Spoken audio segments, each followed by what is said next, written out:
Sejam todos muito bem-vindos ao Pod Mais Uniesp, o seu podcast universitário. E hoje iremos falar da fisiologia do exercício de academia com o professor de Educação Física e Personal Trainer, Luciano Oliveira. Este episódio é um oferecimento do curso de Educação Física do Uniesp, turnos manhã e noite. Se informe pelo WhatsApp 839-9309-5219.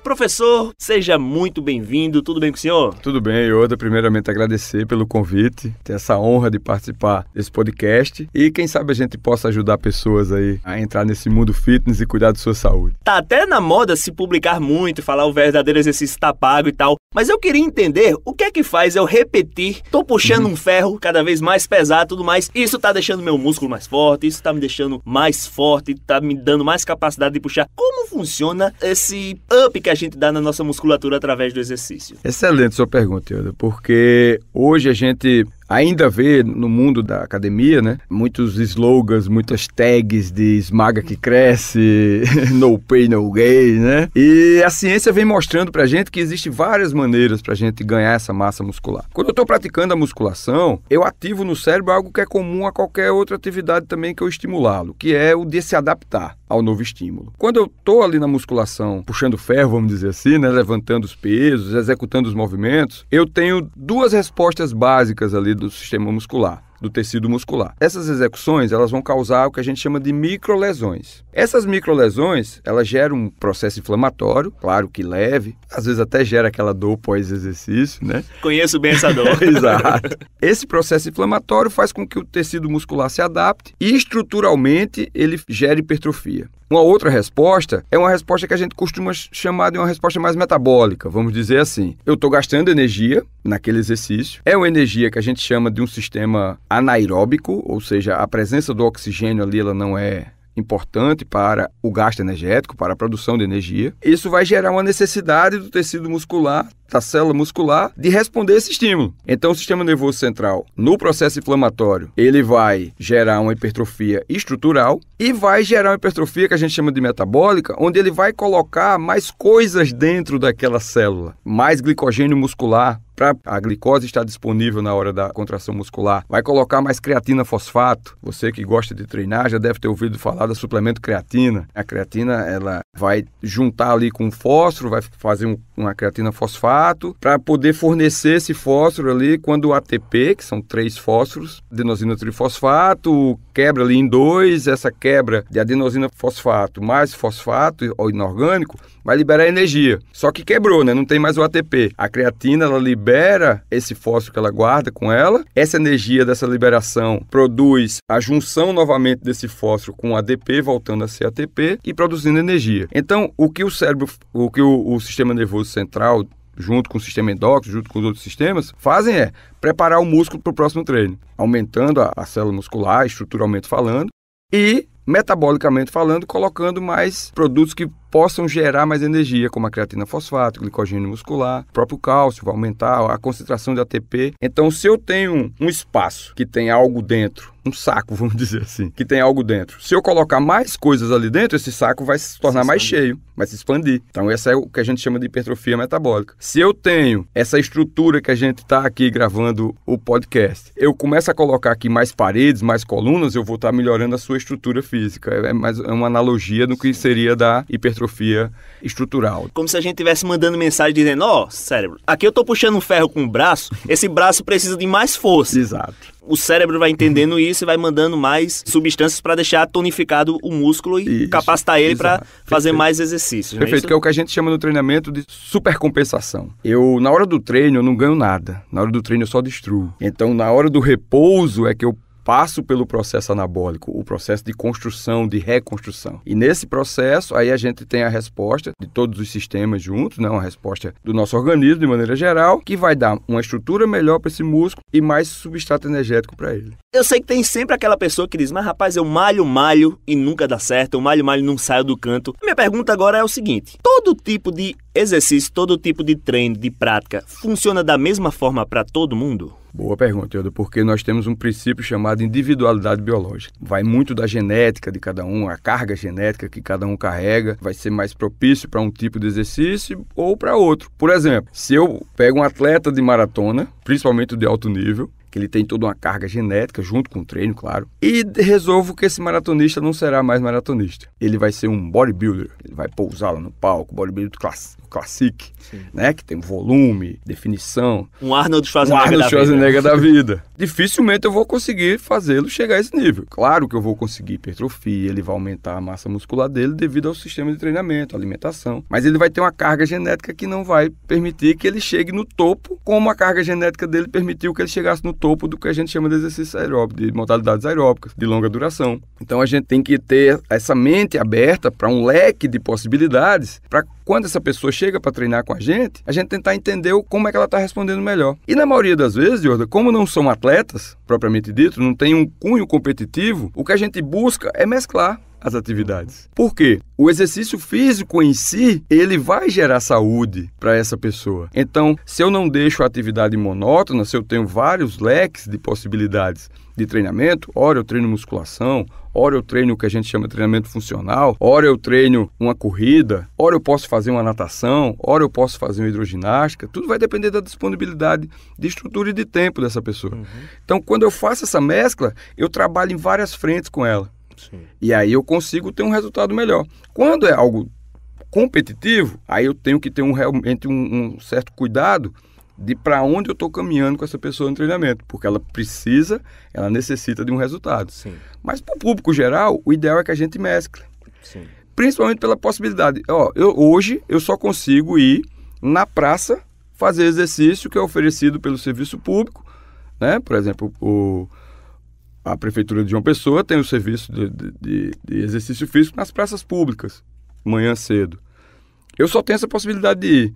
Aí porque eu gosto da musculação, eu acredito que a musculação vai ser melhor para mim, então eu não vou fazer, eu vou estar perdendo uma excelente oportunidade de me tornar mais saudável não indo para essa atividade na praça. Sim. Eu só consigo ir para uma caminhada na praia, uma caminhada na praça, uma caminhada ao redor da minha rua. Sim. Faça. Movimente-se.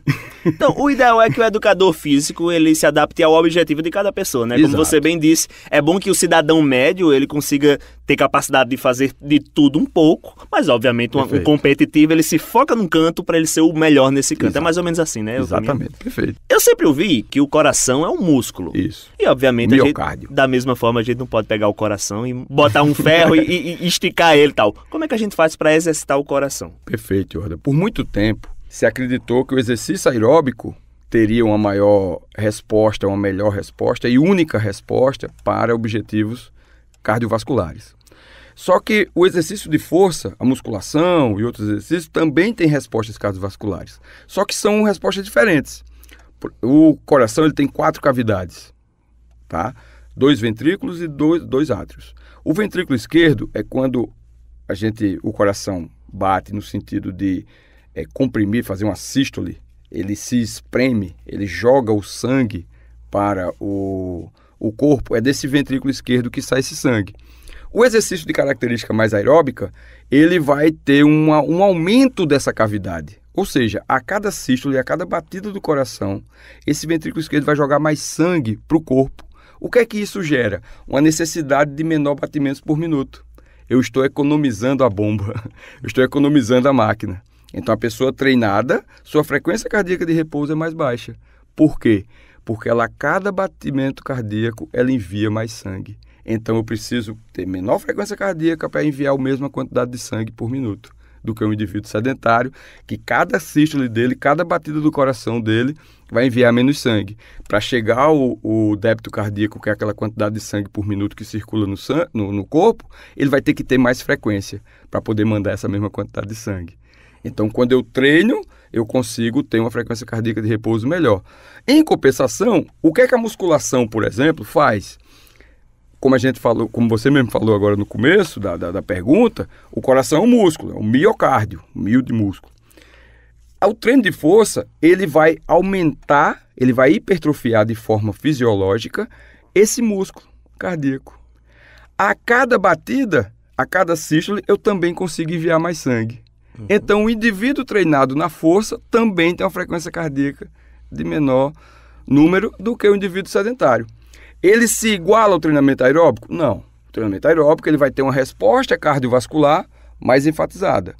Mas quem treina a força também tem resposta cardiovascular extremamente satisfatória para a saúde do seu coração. Sim, isso é facilmente verificável porque quando a gente faz um exercício puxando o ferro, a gente sente o coração palpitar um pouco mais forte. Com certeza, né? Faz um agachamento e vê se a frequência cardíaca não sobe.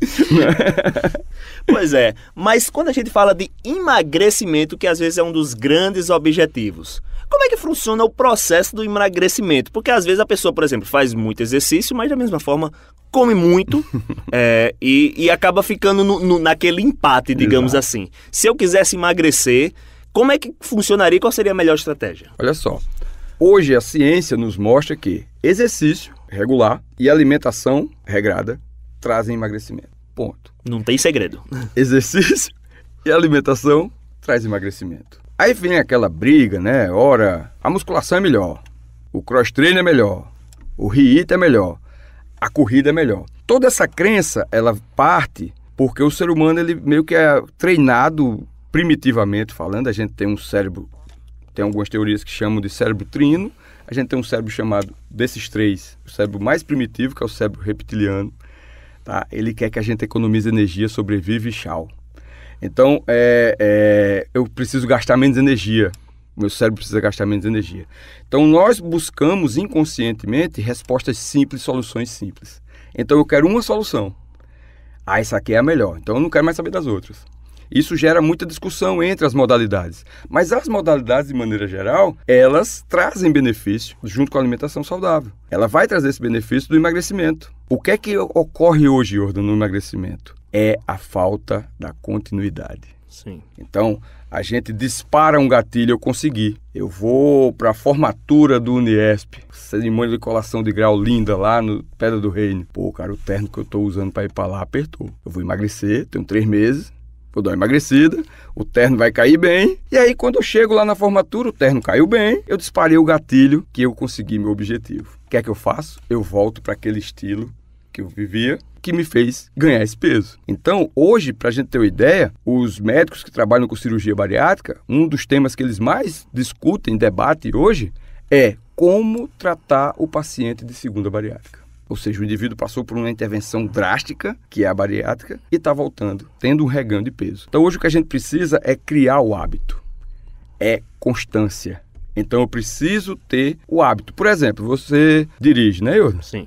Seu carro já foi um dia manual, câmbio manual? Já foi. Não é? Você pensa na hora que vai passar a marcha? Não, automático. É automático. Nosso cérebro busca isso. Então, o hábito que eu tinha antes de começar a fazer exercício era o meu cérebro autônomo. Eu gasto menos energia. Quando eu começo a colocar o exercício nesse meio, eu quebrei essa autonomia, eu quebrei essa coisa autônoma. Eu quebrei essa coisa de já estar ali pronto. O cérebro vai brigar para que você não faça isso. Sim. E aí tudo vai acontecer para que você não mantenha esse novo hábito. Hoje, o mais importante, hoje, por incrível que pareça, é buscar uma atividade que você saiba que você vai conseguir fazer por muito tempo. Até que isso vire hábito e a gente chegue naquela famosa fase que muitas pessoas buscam, algumas não alcançam, porque desistem muitas vezes, que é, quando eu não vou treinar, eu sinto falta. Sim. Então hoje o principal passo é, faça o exercício, crie uma rotina de exercício físico e de alimentação que você saiba que vai conseguir manter por um bom tempo. E eu acho que uma boa estratégia é fazer o que você gosta, não é isso? Exato, com certeza. Por isso, aquela atividade que você gosta, as pessoas que você se dá bem, que você tem um bom ciclo de amizade com elas, estão fazendo um exercício e você começa a ir com elas, a chance de você permanecer é maior. Porque você se sente ali ambientado, você se sente estimulado aí. Então hoje, por incrível que pareça, o emagrecimento, o exercício e a alimentação são primordiais. Mas se você não mantê-los, se você não tiver essa constância, ele vai ter um resultado que não é duradouro. Eu queria saber um pouco sobre lesões. Vamos dizer assim, se eu faço futebol, chega um companheiro e dana no meu pé e meu pé se machuca, eu sei o que aconteceu. Mas na musculação, tô fazendo um exercício que eu sempre faço, mas naquele dia senti uma dor no braço que persistiu e tal. O que é que causa essa lesão que meio que é imprevisível dentro de uma rotina que eu vinha mantendo? Perfeito sua comparação, que tem até nome essa comparação, tá, Hilda? A primeira lesão é o que a gente chama de lesão de contato. A gente não tem como controlar. A lesão de não contato, os sistemas de treinamento hoje buscam não gerar lesão. Então, por isso que aquelas tags de no pain, no gain, esmaga que cresce, aquelas coisas todas, elas caem por terra. Porque se acreditou muito que eu tinha que chegar sempre no limite para ter resultado. E hoje, vários artigos nos mostram que na musculação, muitas das vezes eu não preciso chegar, por exemplo, que a gente chama de falha concêntrica. O que é a falha concêntrica? Eu estou fazendo uma rosca direta, por exemplo, que é a flexão de cotovelo, vou erguer a carga e no meio da repetição ela cai. Eu não consegui. Eu cheguei na minha falha concêntrica. Isso é muito buscado até hoje na musculação em toda sessão. Vai ter sessão que vai ter isso, essa intensidade? Vai. Mas vai ter sessão que a intensidade não precisa ser limítrofe. Inclusive tem um sistema de treino que até uso com meus clientes, que é o VBT, o Velocity Based Training, que ele é baseado na velocidade que ocorre a contração concêntrica. Então, o meu cliente perdeu a velocidade em torno de 20%, 30% na contração concêntrica, ele começou a iniciar um processo de fadiga. Aí eu vou e peço para ele parar a série. Porque ele chegou naquele limite ideal, que eu não levo ele ao limite mesmo, a falha, mas está numa zona que vai gerar adaptação. Sim. E aí eu consigo prevenir lesão. Então hoje o que é que levaria, respondendo sua pergunta? O desrespeito à progressão de carga, a ansiedade de aumento de carga loucamente, uma falta de uma boa orientação para uma boa prescrição, tá? E esse vai e não vai na academia. Eu fui hoje, aí falto 3 dias, aí volto, penso que estou com a mesma força, penso que a mesma carga é a mesma. Isso pode me gerar lesões. O descuido com a carga na musculação geralmente leva a lesão. E às vezes até grave de rompimento de fibra e tudo. Sim, eu sempre ouvi muito que o exercício, por exemplo, o leg press, o professor tem que ser muito pé no chão quando coloca um leg press, porque o que eu escutei é que você consegue carregar uma carga que está maior do que o exercício proposto. Você consegue, só que aquilo ali também é extremamente perigoso. Exato. Apesar de estar carregando uma carga que seu corpo consegue, você pode se lesionar e isso aí você perde meses, talvez Exato. até anos, né? Talvez até você perca até o gosto por causa de uma lesão. A musculação ela demorou muito a ser divulgada, a ser mais trabalhada, por causa que na década de 60, 70, um cidadão chamado Kenneth Cooper, Dr. Kenneth Cooper. É o mesmo do teste de Cooper? Isso. O Dr. Kenneth Cooper, ele foi um dos primeiros a publicar cientificamente os benefícios do exercício aeróbico, né? Aqui em João Pessoa nós temos nas placas. Cooper, 1.200 metros. Cooper, 1.300, é Dr. Kenneth Cooper. Então foi muito divulgado, amplamente divulgado o exercício aeróbico por seus benefícios estarem comprovados cientificamente. Hoje a musculação tem muita coisa publicada, o treinamento de força tem muita coisa publicada nos artigos científicos e artigos científicos sérios, revistas sérias. Mas ainda há essa barreira de que a musculação pode lesionar, a musculação pode te levar, por exemplo, um mito que cai por terra muito fácil, você não crescer porque você faz musculação muito novo. Sim. São coisas que não existem. Mas o exercício aeróbico ele foi amplamente divulgado. Então a musculação ela carrega muitos estigmas. Inclusive do que você pode fazer sozinho, que é só levantar a carga. Né? E além do mais, a praticidade dos exercícios aeróbicos. Você botou um tênis, vai para a praia ali, você caminha, você fez uma caminhada, você fez uma corrida. Você fez o que os americanos chamam de jogging, por exemplo, aquele Cooper, que a gente aqui chama de Cooper, aquela corridinha, para te manter saudável. Então muitas vezes há esse medo da musculação. Mas a musculação, eu te garanto, ela é extremamente segura, mas ela vai te provocar lesões se você desrespeitar seu corpo, desrespeitar sua progressão, faltar muito e achar que está no mesmo ritmo que treinou há 3 meses atrás, há 3 semanas atrás e volta. Aí muitas vezes a gente sente aquela dor muscular de início tardio, né, que não consegue nem se mover direito, e pode chegar até uma lesão, mas por esse desrespeito à progressão de carga, esse desrespeito a um planejamento. E o senhor falou também, lá no começo da nossa conversa, de que a gente gera musculatura na hora do descanso, né? Exato. Isso? Tem um respeito ao descanso também. Não é malhando todo dia o mesmo músculo que ele vai crescer melhor, né? Perfeito. Outro desrespeito que a gente tem que gera lesão é querer treinar a mesma coisa pesado todo dia. Né? A gente até brinca que no mundo masculino, segunda-feira é o dia oficial do supino, né? Os caras só querem saber de peitoral, né? Só querem saber de treinar musculatura superior, de membros superiores e tronco, né? E no dia da perna falta. No dia da perna falta. E uns ainda dizem, não, eu bato pelada, não preciso treinar a perna, né? Ainda tem essa cara de pau de dizer isso. E aí, quando precisa fazer algo com membros inferiores, a musculatura tá fraca e pode lesionar. Ou por excesso de repetição na musculatura da parte superior, também gerar uma lesão. E eu também escutei que o treino de perna traz benefícios para a parte de cima. Eu acho que eu ouvi algo sobre liberação hormonal, que a gente, né? Na velha escola, que a gente chama de old school, que é dos bodybuilders mais antigos, tem alguns treinadores que inclusive usavam a seguinte frase: você quer desenvolver peitoral, você quer desenvolver bíceps, treine perna também. Não treine só o peitoral, não treine só o bíceps. Porque os treinamentos de membros inferiores, por ter uma massa muscular muito volumosa, muito grande, há um pico de hormônios anabólicos, endógenos, muito alto, principalmente a testosterona. Isso vai gerar só na perna? Não. Aonde tiver músculo treinado, vai gerar resultado, inclusive na parte superior. Então, o indivíduo que deixa de treinar membros inferiores, ele está deixando de crescer também o peitoral, ele está deixando de crescer também o bíceps. Mas vamos supor que eu seja uma pessoa que não goste muito da academia, vou muito à força e tal. Eu queria saber o seguinte: qual é o mínimo que eu preciso fazer para dizer que minha vida está considerada saudável dentro dessa modalidade de exercício físico? Qual é o mínimo que eu preciso fazer? Você somando ali, o que o American College, por exemplo, fala, é que você somando a atividade de força, a atividade aeróbica é em torno de 150 minutos por semana. A atividade de força cai um pouquinho para 100 minutos. Somando em torno de 100 minutos semanais de exercício de força, você vai estar gerando benefícios para a tua saúde. Uma grande questão é, será que esse indivíduo vai conseguir se contentar com os benefícios para a saúde? Porque hoje há uma carga muito pesada, há uma cobrança muito pesada em resultados estéticos. Os indivíduos hoje procuram ter os benefícios estéticos da coisa. Existe até uma síndrome que a gente chama dentro da academia, que é a síndrome do espelho. Os músculos que você vê no espelho, você acaba treinando mais. Você acaba desempenhando melhor, porque você vê. O resultado estimula. Isso. Então você vê, por exemplo, muitas mulheres com quadríceps, que é a musculatura da frente da coxa, muito hipertrofiado. E você vê o posterior de coxa, o bíceps femoral, o posterior de coxa de maneira geral, pouquíssimo desenvolvido. Por quê? Ela não está vendo, né? Aí vê o glúteo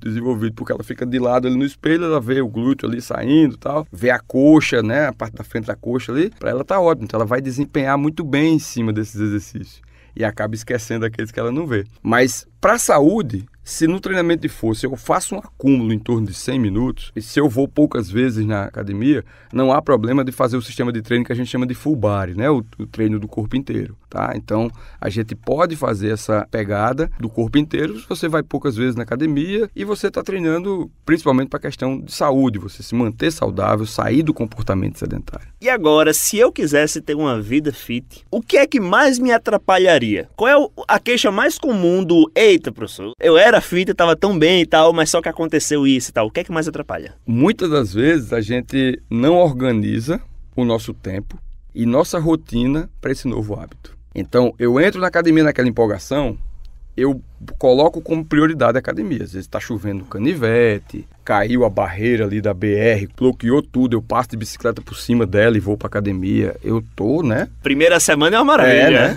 É a prioridade. Quando a coisa não vai acontecendo na velocidade que eu imaginei que ia acontecer, aí ela começa a deixar de ser prioridade. Como eu não organizei o tempo para isso, minha rotina para isso, é muito fácil acontecer coisas que vão se tornar empecilho. Então, o principal fator que atrapalha alguém se manter no exercício é não se apegar, não se apaixonar, vamos dizer assim, pelo processo. Sim. Pelo ganho diário. Por ter vencido, ter ido para o treino hoje. Por ter conseguido terminar o treino hoje, mesmo querendo ter ficado na cama. Por ter conseguido terminar o treino hoje, mesmo sabendo que o trabalho poderia ter atrapalhado. Então, quando a gente se apaixona pelo processo, quando a gente entende que é um processo, que esse processo vai trazer resultado, aí eu consigo ficar. Aí eu consigo perdurar. Mas quando eu não organizo meu tempo, não organizo minha rotina de forma inicial, planejamento, ainda por cima não me apaixono pelo processo, a tendência de eu não aderir, mas de eu parar esse treino é enorme. E nosso sistema nervoso central primitivo, principalmente, a gente tem uma teoria do cérebro trino, principalmente o cérebro reptiliano, que é o mais primitivo, ele tende a não querer mudar muito os hábitos, porque está facinho, está automatizado, como a gente falou da questão do dirigir. Então, quando eu mudo isso, meu cérebro todo precisa trabalhar. Então eu estou gastando energia. E o meu sistema nervoso central ele não quer gastar energia, porque ele sabe que pode acontecer de não ter comida na savana, pode acontecer de não ter água. Nossa memória primitiva ainda está muito forte, muito presente dentro disso. Então, o principal é organize seu horário. organize sua agenda e inicie. E entenda que é um processo. Sim. Não vai ser um clique, como na internet, que você dá um clique em alguma coisa e aparece a resposta. Agora com o ChatGPT da vida que vai... Botou um filtro, tá resolvido. Tá também, resolvido, né? Então não é isso. Você tem que organizar sua agenda, organizar sua rotina, encaixando no teu tempo a tua hora de cuidar de você mesmo e se apaixonar pelo processo. Nos aviões, quando a gente recebe as orientações, fala lá, quando as máscaras caírem, coloque primeiro a sua.